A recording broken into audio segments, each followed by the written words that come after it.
you so much. You know, it's hard to believe that it has been 8 years since I first came to this convention to talk with you about why I thought my husband should be president.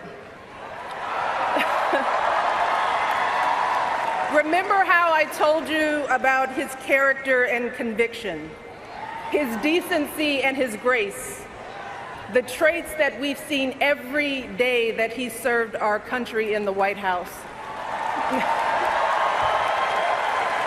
I also told you about our daughters, how they are the heart of our hearts, the center of our world, and during our time in the White House, we've had the joy of watching them grow from bubbly little girls into poised young women, a journey that started soon after we arrived in Washington, when they set off for their first day at their new school. I will never forget that winter morning as I watched our girls, just 7 and 10 years old, pile into those black SUVs with all those big men with guns. And I saw their little faces pressed up against the window, and the only thing I could think was, what have we done? See, because at that moment, I realized that our time in the White House would form the foundation for who they would become, and how well we managed this experience could truly make or break them. That is what Barack and I think about every day as we try to guide and protect our girls through the challenges of this unusual life in the spotlight. How we urge them to ignore those who question their father's citizenship or faith. How we insist that the hateful language they hear from public figures on TV does not represent the true spirit of this country.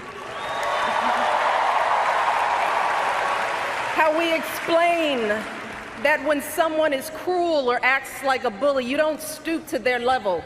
No, our motto is, when they go low, we go high.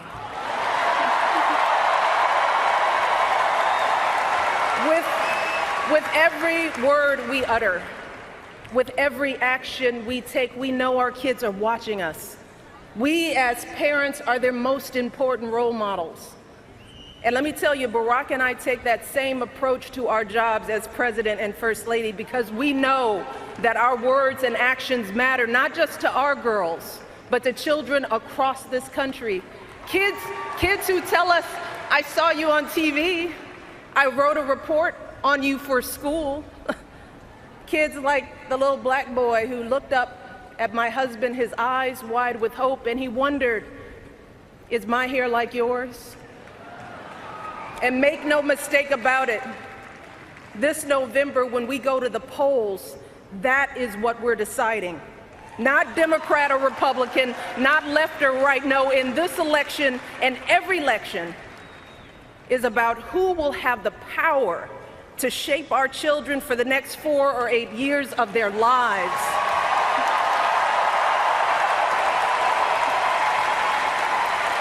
And I am here tonight because in this election, there is only one person who I trust with that responsibility. Only one person who I believe is truly qualified to be President of the United States, and that is our friend Hillary Clinton.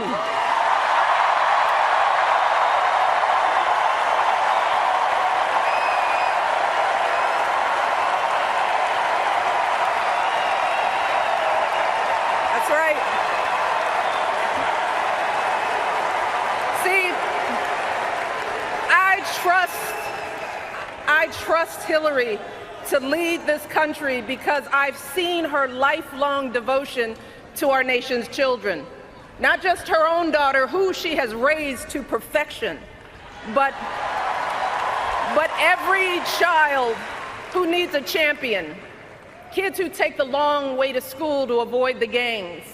Kids who wonder how they'll ever afford college. Kids whose parents don't speak a word of English but dream of a better life.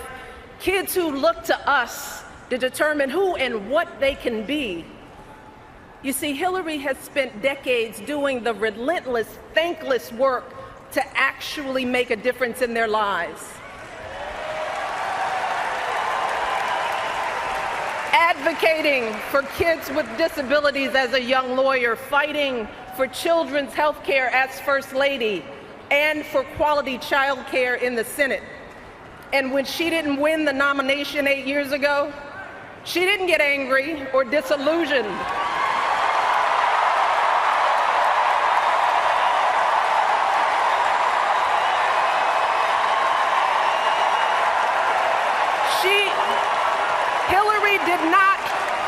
Hillary did not pack up and go home, because as a true public servant, Hillary knows that this is so much bigger than her own desires and disappointments. So she proudly stepped up to serve our country once again as Secretary of State, traveling the globe to keep our kids safe.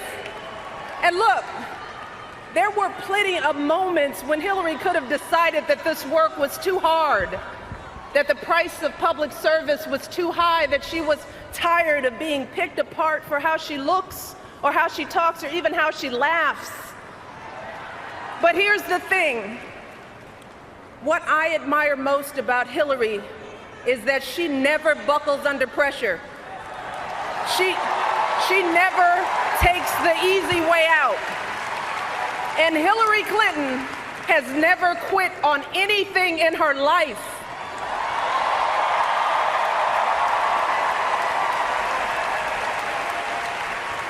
And when I think about the kind of president that I want for my girls and all our children, that's what I want.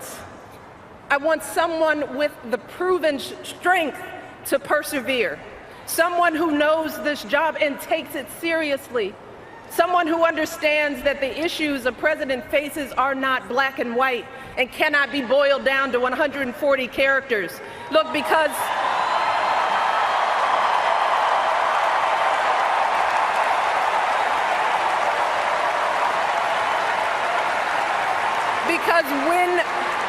when you have the nuclear codes at your fingertips and the military in your command, you can't make snap decisions.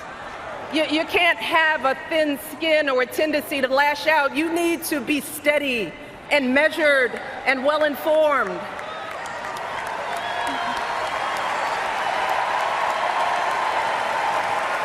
I want a president with a record of public service, someone whose life's work shows our children that we don't chase fame and fortune for ourselves. We fight to give everyone a chance to succeed. And we give back even when we're struggling ourselves, because we know that there is always someone worse off. And there, but for the grace of God, go I. I want a president who will teach our children that everyone in this country matters. A president who truly believes in the vision that our founders put forth all those years ago, that we are all created equal, each a beloved part of the great American story. And when crisis hits, we don't turn against each other. No, we listen to each other. We lean on each other, because we are always stronger together.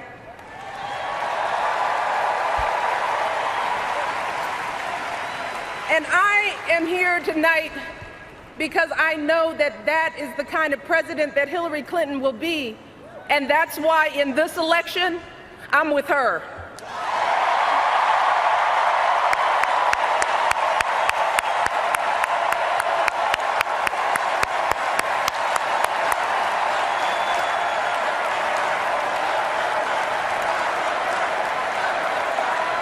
You see, Hillary understands that the president is about one thing and one thing only. It's about leaving something better for our kids.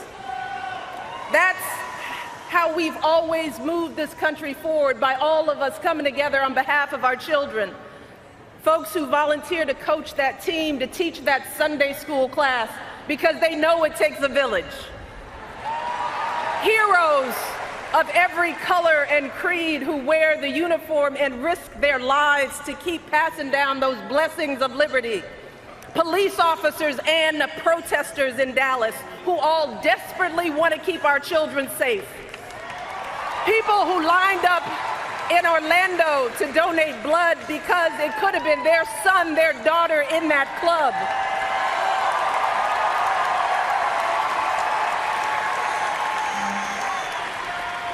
Leaders like Tim Kaine,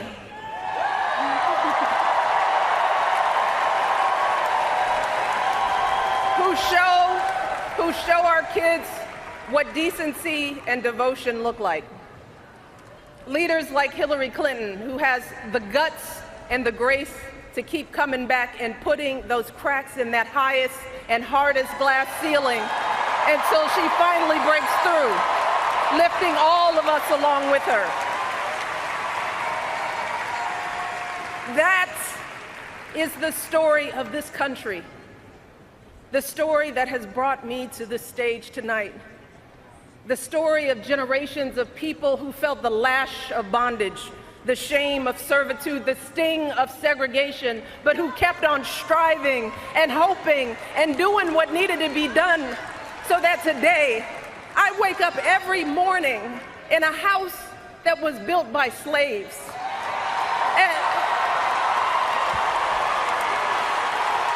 And I watch my daughters, two beautiful, intelligent black young women, playing with their dogs on the White House lawn.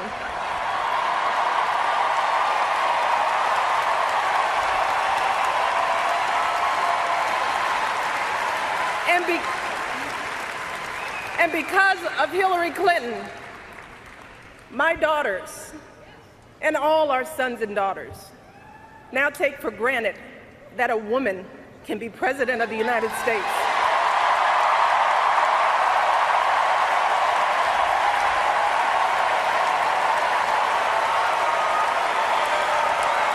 So look,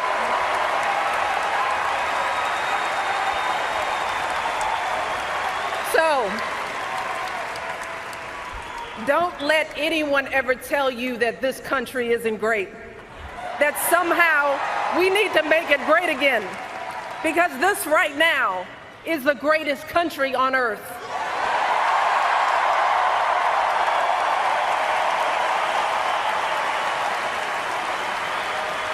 And as my daughters prepare to set out into the world, I want a leader who is worthy of that truth.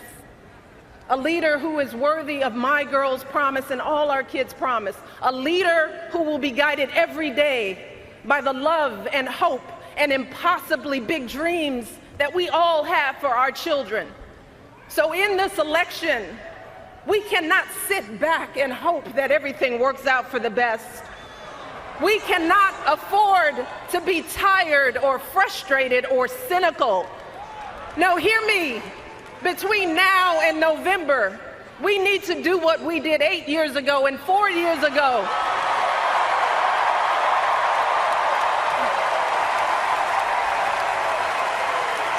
We need to knock on every door. We need to get out every vote. We need to pour every last ounce of our passion and our strength and our love for this country into electing Hillary Clinton as President of the United States of America. So let's get to work. Thank you all, and God bless.